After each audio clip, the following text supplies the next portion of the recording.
Hello everyone, welcome back to our kitchen to easy cooking. Now we're making paksiw.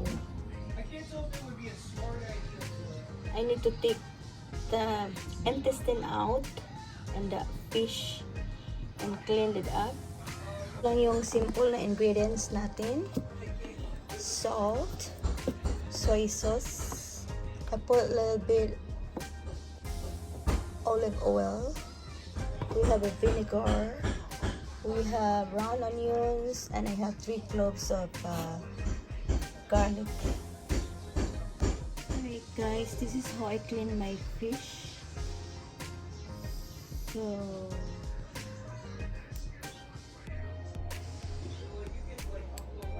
go like this.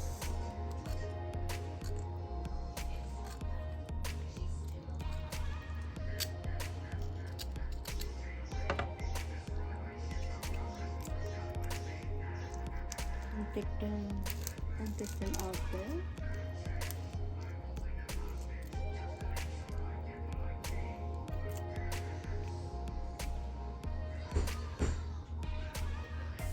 Alright, so that one is one. Nakuha na natin yung lahat na intestine ng fish. So, mix siya na.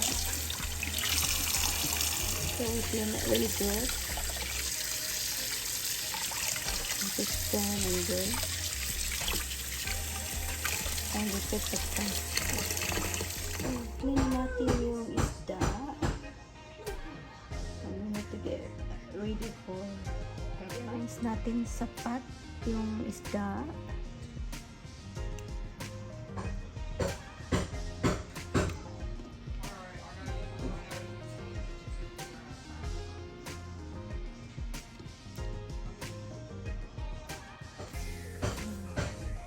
Medyo luhi.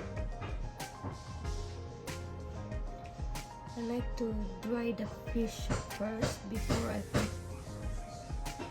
the ingredients in there.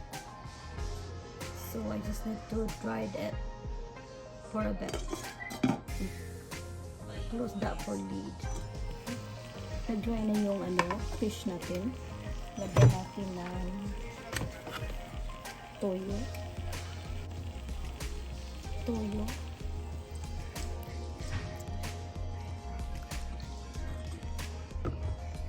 Lagyan ng ahos, garlic. Lagyan ng round onion. A little bit olive oil. A little bit pinch of salt. And I put some vinegar. With the lid and cover it with the lid, and we need to wait at least 20 minutes. Then 20 minutes and the paksiw is done and it is cooked now. Right, enjoy! Ito na ang paksiw natin. Masarap ito sa rice. Okay guys, thank you for watching. Please subscribe, like and share, comments. We appreciate it. And thank you so much. See you in the next videos.